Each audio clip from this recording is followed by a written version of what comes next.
All right. Hi, everyone. Hopefully you can hear me. So that's quite a nice, lengthy intro. I really got to remember to trim that down.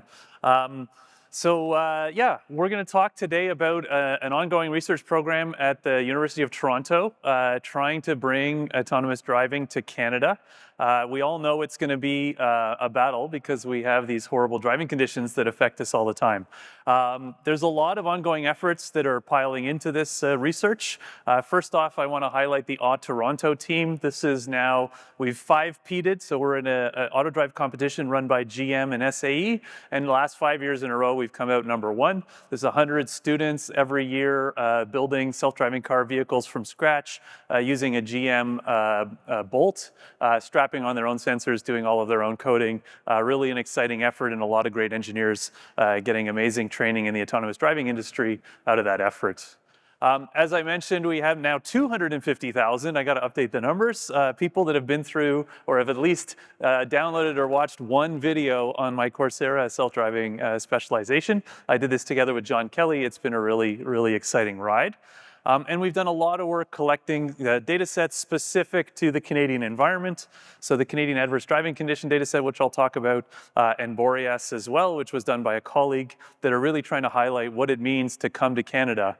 Those of you that were listening to the news over the weekend, we heard about Tesla's self-driving program now being launched in downtown. And one of the big worries I have, of course, is how it's going to behave when you've got thousands of pedestrians, hundreds of vehicles, and snow everywhere. It's going to be a giant mess, I'm pretty sure. But we'll see soon enough. Somebody's always uploading YouTube videos to tell us how bad it works. So that's always insightful and exciting. Okay. Oh, here we go. So just a quick set of highlights. I work specifically on 3D object detection quite a bit. This is really the challenge of converting LiDAR and or camera data into 3D locations and bounding boxes for objects. And our first big hit was the AVOD, the aggregate view object detector, which showed that you could do these things fast enough to run them real time. And so we built and designed this network. It was top of the CADC benchmark, for those of you that know what that is. It's a self-driving car benchmark back in 2018. And we used that software directly on our own self-driving car and ran around Waterloo on public roads, detecting vehicles at about 50 to 80 meters quite reliably. Since then, we've worked on probabilistic representations within the deep learning models to improve feature propagation from vision to the 3D world. And so here we built a BEV-based network called CADN, which uses a depth distribution to better capture the uncertainty associated with where objects are when you project them from the 2D image into the 3D bird's eye view. And this led to significant improvements on the benchmarks and was really a nice step forward in terms of monocular 3D object detection. And then our most recent work, let's see if this works. There we go. Our most recent work was dense voxel fusion. This showed a really reliable way to extract maximum information from both camera and LiDAR simultaneously. There was a bit of a surge in the literature in using camera first, followed by LiDAR in order to do 3D object detection. And we showed that that wasn't necessary, that you could use them simultaneously and extract maximum density features in a dense voxel fusion approach. And again, we hit the top of the benchmark, so we're very excited about this stuff. So this is our most recent work coming out. Okay, but today we're going to talk about the bad weather, and we all know what this is like. We know driving in Toronto in winter is a mess, right? The situations can change really quickly. The visibility isn't always great. Other drivers can give us a lot of grief, a lot of problems. And everybody's sort of changing their behavior and constantly adapting to the conditions that happen. It's not a steady state. It's not easily trainable for ML. It's a harder problem and a bigger problem than sort of typical driving. We also know that this is one of the worst situations for humans as well. There's a significant increase in incidents, accidents, and delays when you're trying to drive in this kind of adverse weather. And just crazy, crazy stuff happens. This was a snowstorm in January of last year. I think we had about a foot of snow. Wasn't it 60 centimeters, if you remember that horrible day? The 401 was completely clogged. These trucks are absolutely stuck. If we let this video play long enough, this poor tow truck is trying to tow an actual transport out of the snow, and it just never works. And then you've got all kinds of new behaviors that appear, vehicles that you only see 4 or 5 days a year, doing things that have to be done but that maybe don't exist within your data set. It ends up being a really tough challenge to try to capture all of the things that you need to be able to handle as an autonomous vehicle, right? We refer to this essentially as the long tail problem. There's so many things out there that we don't see very often that we still have to understand and behave correctly for. So I kind of categorize all the problems with adverse weather as follows. We have the physical scene variation, so the actual world looks different. We have a slow-moving slide. There we go. All right. We have sensor data corruption. So the actual collection of images and of LiDAR is different. And I'll talk a little bit more about that as we go along. We have wildly different behaviors, people pushing cars, cars sliding sideways, not stopping at stop signs, all these kind of behaviors that we don't normally have to handle. And we have a lot of new planning constraints. The road lane markings don't necessarily align with where people are driving, right? We all know this. We follow the tracks of the car in front of us, and that may be right in the middle of 2 lanes in a normal map that the vehicles would have. And then finally, in a split second, your traction can change, right? And so you need to have this ability to either predict, to be told about, or to infer what kind of driving condition you have at each one of your 4 wheels in real time in order to survive as an autonomous vehicle. So as mentioned before, I think one of the big pieces that academics are able to do is to release and make publicly available open source data sets that allow researchers to really understand the complexities of these problems. And so we spent a long time while I was at the University of Waterloo collecting winter-specific driving data sets, and we released those as the Canadian Adverse Driving Condition Dataset, or CADC. It's got a fairly standard, although now maybe a little bit under-dense representation of sensors. We had 8 cameras, and all 8 omnidirectional. We have just a 32 beam LiDAR, so it's a fairly sparse LiDAR. But then we had high quality Novatel GPS, INS, vehicle control data, camera, IMU, et cetera. We collected on the order of hundreds of hours of driving and then pruned it down to the craziest set of winter conditions we could find. And we did try to mix up, so we have some clear weather, we have some moderate snow, and then we have some really difficult and nasty driving conditions, all collected in about 7,000 frames of annotated or labeled data. This covers 281,000 cars, et cetera, 60,000 pedestrians, and only 700 bicycles. Not surprising, there's not a lot of bikes out there in the snow in winter. So just to give you a sense for what the conditions look like, this is a typical arterial in Waterloo, right? Lots of open space, easily identifiable vehicles. This is a relatively benign challenge for our existing object detectors and tracking systems. As you increase the weather conditions, you can see the road surfaces change, you can see the vehicle appearance changes, although their geometry is still fairly similar, right? So all of these things affect the way you can do the detections, and you can see here our monocular camera system is still managing quite reliably. And then finally, you can see situations where there's an immense amount of splatter collecting on the lenses of the cameras. We have really nice sequences where we have, the evolution of degradation of the visibility for these cameras over 10 minutes, right? Because we didn't have wipers and we didn't have blowers and we didn't have heaters all cleaning these lenses constantly. So you can really get a full spectrum of how bad it could potentially be. This kind of situation can easily arise even if you have a fully equipped self-driving vehicle, in that you're going to have some car drive through a large puddle of slush, and that'll get sprayed up onto your vehicle, and it'll be seconds before it's cleared, right? So we do need to be able to handle these situations, even if we have all the mechanical advantages of a well-designed self-driving car. Okay. Oops. So just finally, let's see if I can get this going. The clicker is awesome. On the LiDAR side, I think this is a nice little representation. So what we learned quite quickly was that LiDAR has a lot of issues with precipitation, right?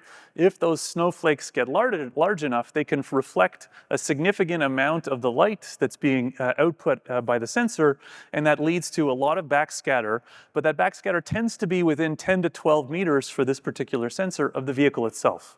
And that turns out to not be that difficult a situation because everything outside of that is still readily visible. And that means that you can still do regular object detection outside of this sort of donut of confusion.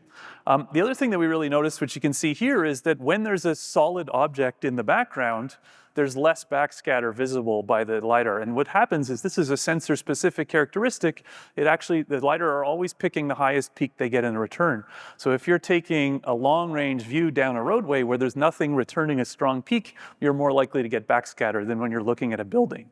And so these kind of characteristics are really important to understand and to learn, and we can actually simulate these quite well, and then therefore use clear weather data sets to, I guess, snowify them and actually teach our networks to be invariant to weather conditions such as snow. So the more we understand about how LiDAR and camera behave in these adverse weather conditions, the more we can replicate that and eliminate it from the concerns that we have for our object detection. Awesome. Let's try again.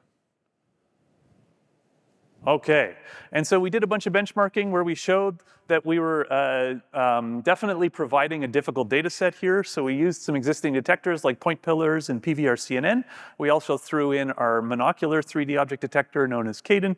And what you can see essentially is, relative to sort of standard benchmarks such as KIDI or Waymo, we've got a significant drop in the average precision at an IOU of 0.7. For those of you that know what I mean, awesome. For those of you that don't, it means essentially that this data is a chunk harder than what we've seen in other data sets, and the existing methods need to have some ability to adapt or modify the way they identify objects when snow is present in the scene. So just a bit of a summary here. Awesome. So one of the first things we did in terms of addressing those issues specifically with LiDAR was to see if we could just clean up the point clouds, right? Can we remove all of the artifacts that are confusing and simply recover the situation that exists as if the snow wasn't there? And so what we tried to do was build a filter or just an automatic removal of the snow noise in the point clouds. And this, using the existing techniques, led to a significant removal of all of the cool features that were at distance, right, where the LiDAR data necessarily gets a little bit more sparse. And so you can see here on the left, we have the raw point cloud. In the middle, we have the standard state-of-the-art at the time radius outlier removal filter, which essentially just clears things out based on a search radius. If there aren't enough neighboring points, that point gets classified as noise. And what we did was essentially adapted with knowledge of the sensor itself on the expected concentration of points in a clear weather scene. And we could use essentially a dynamic filter that adapts to the local environment and retains features or LiDAR points where there are still features out at a further range. And so this worked really well. And we were able to capture significant improvements in terms of localization and mapping. So I'll just show a bit of the results here. Let's see if this is playing. Awesome. Okay. So here we capture on the top, you can see in the top left, you can see the raw LiDAR point clouds and exactly what we were describing before. You can see that clear backscatter around the vehicle. When we do the filtering with our dynamic radius outlier removal, you can see we retain all of the interesting features in the environment for localization and mapping, and we have a nice cleaned up point cloud essentially, right? So we're able to then go ahead and construct maps using this data. We're able to do localization on the fly, and all of that is essentially unaffected by the fact that there's snowfall causing negative effects on the LiDAR data as we're moving through the scene. So very happy to see this. This was actually the LiDAR localization approach we used on our autonomous self-driving program. And this is what part of the route that we drove autonomously on public roads in Waterloo back in 2018. Awesome. So we're able to show that we were significantly more capable at identifying snow. I had a set of students who still hate me to this day because I made them individually label the points in the LiDAR point cloud. For about 2 weeks, I think they went through 15 or 20 point cloud samples and individually labeled the points as snow or not snow using their best judgment. It was a lot of fun for me. And we were able to show that we got a very large percentage of those points automatically labeled by the DROR filter as a function of after we applied it to the system. Similarly, when we use some of the other methods, we could see that essentially they eliminate all points. So in the top on the right, you can see the competitive method essentially eliminating all points beyond 20 meters, right? It was unaware of how LiDAR density changes as a function of distance, and therefore just over filters and removes all the interesting features in the scene that are essential for localization, whereas our method worked quite reliably. So really proud of this one, and it's starting to pick up steam. People use this now as a nice, human-driven baseline with which to compare their deep learning methods to do the same thing. So you can imagine, obviously, whenever you see this kind of pattern identification kind of problem, there's an ML solution that's willing to take on whatever human engineers can come up with. But this is a really strong and super efficient baseline that we can run on all of our LiDAR data. Awesome. Okay. Oh, cool. All right. So the next thing I wanted to talk about is a new project that's coming out where the idea was that we would like to improve the performance of our adverse weather-based object detection by using self-supervised learning. So this is an emerging technique where we don't immediately focus on labeled data, but we start by providing just copious amounts of unlabeled data from which we want to extract features for what's known as a pretext task. So this is a task that you apply that's close to what you'd like to do at the end, right? Some sort of downstream task that's your real objective. But given that you don't have labels, you try to come up with a pretext task that you can automatically generate labels for, and then learn how to process all of these large data sets first, giving you beautiful features in advance that then translate into better performance in the downstream task. So what we came up with for the WinTOR autonomy was a way of trying to create both real and simulated weather, and then try to force our network to provide features that were similar for both of the tasks. So what we do is we find a ground plane, we remove the ground plane, we cluster every object in the scene, and we try to express that cluster with a set of features, and we try to match that feature cluster representation to similar feature clusters in either snowy data or unsnowy data. So we're always comparing clear data to snowy data, and we're doing this either by simulating snow in the LiDAR point cloud so that we can basically make a clear weather data set snowy, or by taking a snowy weather data set and removing all the snow, right? And therefore make a snowy weather data set clear. And so by doing this, by having both directions, we're trying to avoid any kind of overfitting to a particular simulator and trying to take advantage of all of the different data sets that are available to us. And so essentially we do this in our 2 sets of pipes, and at the end, the task that we're trying to get the networks to agree on, right, are ones that extract similar clusters with similar feature representations, regardless of whether or not there is snow, be it real or artificial, in the data that we provided, right? So we already know how to remove filters, remove snow. We did this by filtering with our DROR filter. And so once again here you can see now the LiDAR point cloud. This is snowy data collected for which we can extract a ground plane, and then you can see the individual clusters above and below being reasonably similar for the 2 different sets. Similarly for the, there we go. Similarly, for the snowfall simulation, what we did was we relied on some work by Honor from 2022, where they actually, for every LiDAR point cloud, simulate snowfall precipitation as circular orbs of varying radii, which then either absorb LiDAR points scans or scatter them back to the sensor. And so we end up with that same sort of backscatter pattern. And again, what they did was they fully replicate the entire spectrum of energy returning to the sensor, and therefore we get that same artifact where when you don't have a strong object in the scene, you get much more backscatter than when you do, right? So all of those things are visible. Similarly, we had a wet ground simulator that we could add, which does a lot of absorption, and so we end up with fairly representative LiDAR point clouds. So here again, you can see kind of the clear weather data on the top, and you can see the snowfall generated from simulation on the bottom. So this is another representation of how we can add snow, and we can now have these pairs of data that we can match and learn from in a self-supervised manner.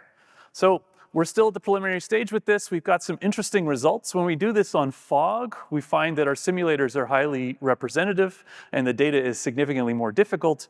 And so we see a significant advantage for fine-tuning with weather augmentations.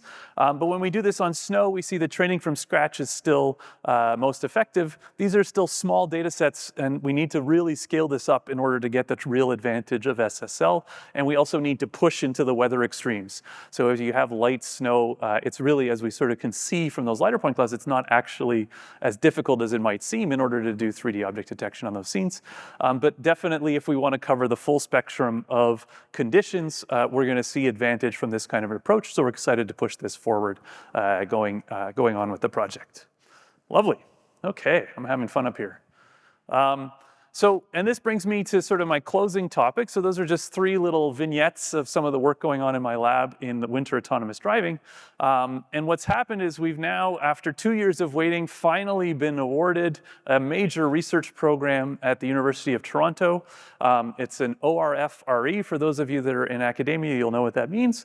And it has about $9 million of funding over 5 years, which is going to allow us to grow our team to about 30 students, faculty, and postdocs, and a program manager, and really sort of put a spotlight on this difficult challenge. So we're really excited to kick this off, and we're going to hopefully see a lot of exciting results in the near future. This wouldn't have been possible without our great partners. So we're working with GM Canada, who are really going to provide a significant amount of resources in terms of test facilities, engineering time. They've similarly got a lot of effort going on here in Oshawa in terms of AV testing and development. So we're really excited to work with them. We're also working with LG, Applanix, and Algolux. So Applanix, obviously, on the localization and mapping side, and Algolux, those of you that maybe have not heard of them yet, they're a really exciting company trying to develop all-weather autonomous perception modules for OEMs, so that's a perfect fit, and they're supported significantly by GM, so it's a natural combination for us. So we're really happy to have these great partners and look forward to working with them in the future. I think I've already said all that. This is just a cool picture of our garage. I just couldn't delete this slide. What can you do? And so once again, we've got these 5 different challenges, right? The physical scene changes, the sensor data is corrupted, people do crazy things, and cars behave in wild ways. We have difficulty finding the roadway, and our traction changes at a moment's notice. And conveniently, I have 5 researchers that are spearheading each of these initiatives. So I'll be in charge of object detection and tracking. Professor Tim Barfoot is a well-renowned researcher in localization and mapping, and he'll take on that challenge. Igor Gilichinsky has joined the University of Toronto just 2 years ago, and he's done a lot of really interesting work in behavior and prediction for autonomous vehicles. And of course, John Kelly and Angela Schulich have been my longtime colleagues at UTIUS now, and they'll take on planning and safety-critical learning for control. Angela has recently moved to TUM in Germany, but she's going to continue to be a part of this project and still has a significant presence at the University of Toronto. Okay, so with all that, I think I've taken up a reasonable amount of time, so I'll close it there and leave you open to any questions. So thanks for listening.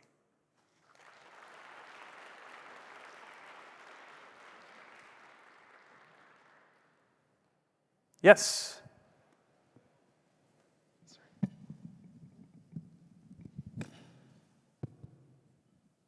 Thanks for the talk. My question is, would we run into similar issues in mist type of weather or rainstorms, where you're introducing particles, and for that, the data set might be smaller, so it might be more challenging to figure out how to solve it? So precipitation of any kind changes the sensor characteristics, absolutely, yes. And so what we're doing, right, is essentially trying to identify that region that's kind of worst case, right, where we know all kinds of aspects of autonomous driving change. But in a more subtle sense, when it starts to rain, roads get a little bit more slippery, right? There's rain droplets on your lenses, so you know the sensors are going to have difficulty seeing everything clearly. And so, yeah, you still need to be able to adapt to those. What I find is that it becomes a real spectrum of difficulty, right? So most of the data we've worked on as researchers has been in clear weather, right? The Kitty dataset is notoriously sunny and green, right? Waymo started to introduce a little bit of rain, but it's only a small portion of the overall data.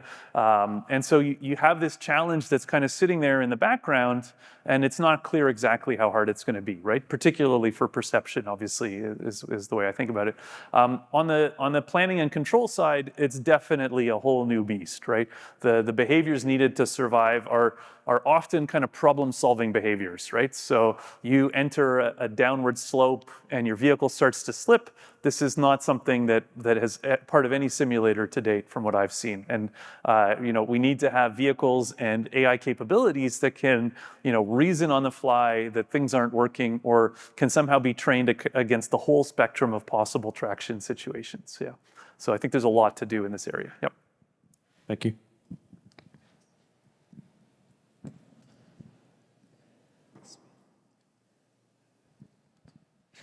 There we go. Hi.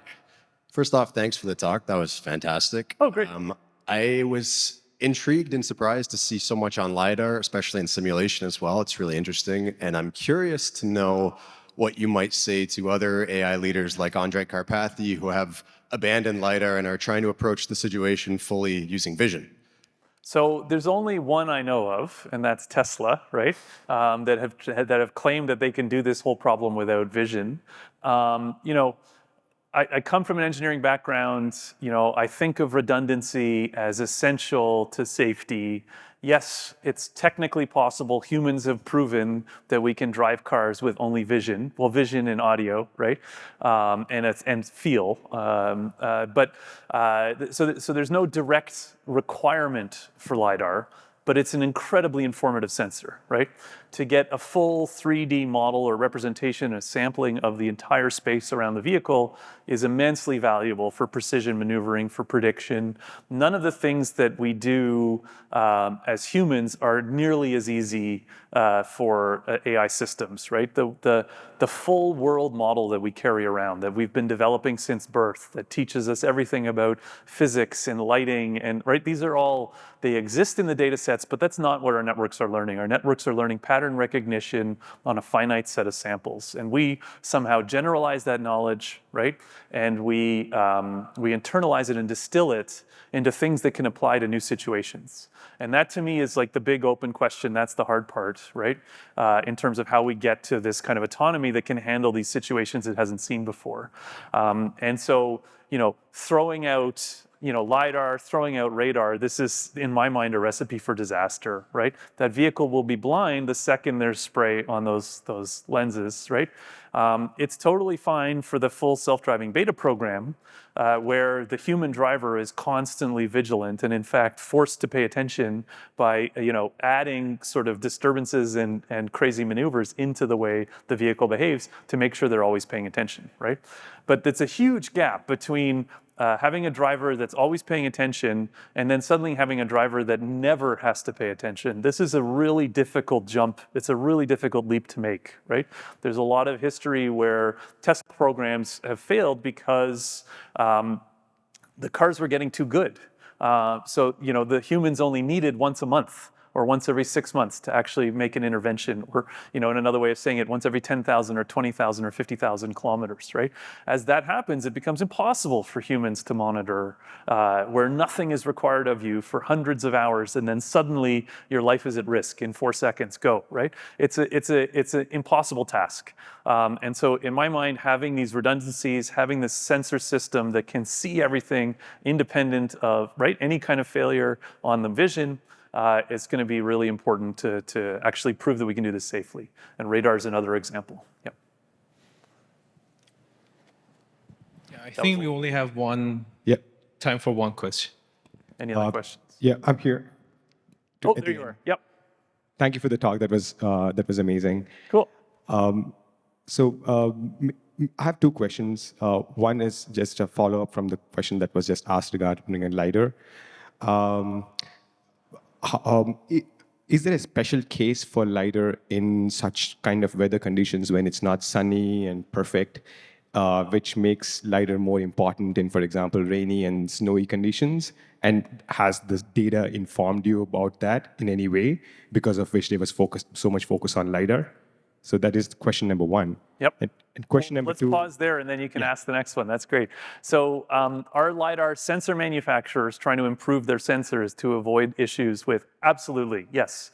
You can already get not only the first response and the highest response, but also the last response from the LiDAR beams. And that's a really interesting thing. You'll see it in the Waymo dataset if you ever play with this. You can add in the final response as well, and that actually just densifies the point cloud. And so you see things that reflected off of windshields, that went through bushes, and you can actually better reconstruct the ground plane and objects in the further distance based on those final echoes, those last echoes.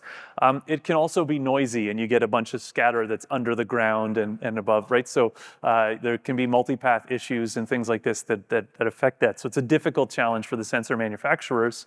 I think what we're trying to do is make the networks robust to those kind of disturbances, but you're absolutely right. The way that the sensor data is going to change over time is going to be important to us, right? So we do need representative data in order to ensure that the simulations we develop capture the effects that we're going to see in the real live point clouds. Yeah. Got it. Thank you. And my second question is regarding more philosophical in nature in terms of autonomous driving. How much of the autonomous driving problem do you think we can solve using just AI and vision and LiDAR data as opposed to inter-vehicle communication? For example, the roundabout problem is an interesting one, right? Humans almost have this hive mindset of understanding like the dance between when to enter a roundabout and then when to exit. Yep. How much of that can be solved by pure autonomous driving? I think we can solve it all. The inter-vehicle communication is going to be a beautiful additional layer of information that's going to make self-driving easier. But if we can't internalize all of the decision making and all of the source data collection into the vehicle, right, we're always going to be dependent on that communication channel, which can be disrupted, which can be delayed. And so in my mind, it's a safety critical feature that you don't want to force your vehicles to be reliant on. Will it help? Absolutely. You're at an intersection and you get signaled that somebody's coming flying through and isn't slowing down. That would be amazing, right? The vehicle won't try to move through the intersection when it knows. Most likely, and in almost all situations, we can see all of the dangers, right? And as soon as you make that communication channel safety critical, it increases a huge number of the requirements from the engineering side in terms of how reliable it is. Yeah. Thank you. Wonderful. Okay. Thank you very much.